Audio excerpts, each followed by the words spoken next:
Hello students, तो चलिए आज हम लोग शुरू करते हैं क्लास 10 के एक्सरसाइज 1.1 का क्वेश्चन नंबर 6, जो कि है explain why 7 into 11 into 13 plus 13 and 7 into 6 into 5 into 4 into 3 into 2 into 1 plus 5 are composite numbers. तो इस क्वेश्चन में हम लोग को क्या बोला गया है कि दो नंबर्स दिए गए हैं और हम लोग को बताना है कि ये दोनों जो है वो कंपोजिट नंबर क्यों है। तो अब आप लोगों के दिमाग में आ रहा होगा कि कंपोजिट नंबर क्या होता है।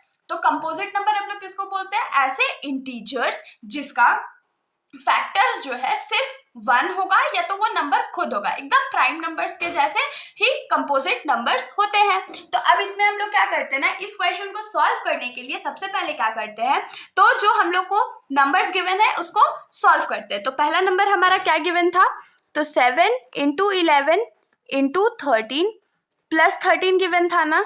तो देखिए इन दोनों में हम लोग क्या कॉमन ले सकते हैं, तो 13 कॉमन ले सकते हैं। तो 13 कॉमन ले लेते तो यहाँ क्या बचेगा, 7 इंटू 11 प्लस यहाँ क्या बचेगा, तो 1 बचेगा। तो इसको हम लोग क्या लिख सकते हैं, 13 ब्रैकेट में 7 11 जा 77 प्लस 1, इसको क्या लिख सकते हैं, तो 13 इंटू 78। अब देखिए 78 जो है उसको हम लोग प्राइम फैक्टराइज कर लेते हैं। तो 2 के टेबल में 2 3 जा 6, बाकी हाथ में रहा 1 और 9 जा, फिर 3 के टेबल में 13 टाइम्स में हो जाएगा ना, और फिर 13 के टेबल में 1 टाइम्स में हो जाएगा। तो ये क्या हो जाएगा, इसको हम लोग क्या लिख सकते हैं, 13 इंटू 2 इंटू 3 इंटू 13 इंटू 1, इसको हम लोग ये लिख सकते हैं ना। तो देखिए यहाँ पर जितने भी नंबर्स प्रेजेंट है 13, 2, 3 और 1, तीनों क्या है, तो प्राइम नंबर्स है जो कि सिर्फ खुद के टेबल में आते हैं, बाकी किसी के टेबल में नहीं आते हैं ना। तो इसको हम लोग क्या लिखेंगे, here the numbers 13, 2, 3 and 1 are composite numbers, therefore 7 into 11 into 13 plus 13 has factors which are composite. So 7 into 11 into 13 plus 13 is also composite number. तो ये तो हमारा पहला प्रूव हो गया, क्योंकि जो सारे फैक्टर्स थे वो कंपोजिट थे, इसीलिए ये जो ओवरऑल नंबर है वो भी कंपोजिट हो गया। अब हम लोग इस क्वेश्चन का जो सेकंड नंबर गिवन था उसके पे आते हैं। तो उसका वो क्या था, 7 into 6 into 5 into 4 into 3 into 2 into 1 plus 5। तो इन दोनों में क्या कॉमन है, तो 5 कॉमन है, तो 5 कॉमन ले लेते हैं। बाकी हमारे पास क्या बचेगा, तो 7 इंटू 6 इंटू 4 3 जा 12 और 12 2 जा 24 इंटू 1, और यहाँ पर प्लस 1 बचेगा क्योंकि 5 तो हमने कॉमन ले लिया है।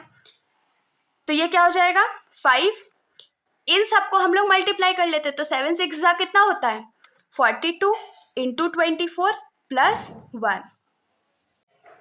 तो ये हमारे पास हो जाएगा 5 इंटू, जब 42 इंटू 24 करेंगे तो 1008 आएगा और प्लस 1 हो जाएगा। तो इसको हम लोग क्या लिख सकते हैं, 5 इंटू 1009। अगर 1 मल्टीप्लाई कर देंगे तो कोई फर्क नहीं पड़ेगा। अब यहाँ पर देखिए 1009 जो है वो आगे प्राइम फैक्टराइज नहीं हो सकता, मतलब कि ये कंपोजिट नंबर है। 5 सिर्फ 5 के टेबल में आता है और 1 के टेबल में आता है, तो ये भी कंपोजिट नंबर है, 1 तो कंपोजिट है ही। तो इसीलिए क्या लिखेंगे कि here the factors of number 7 into 6 into 5 into 4 into 3 into 2 into 1 plus 5 are 5, 1009 and 1 which are composite.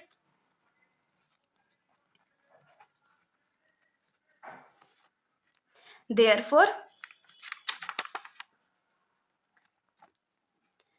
7 into 6 into 5 into 4 into 3 into 2 into 1 plus 5 is also a composite number, is also a composite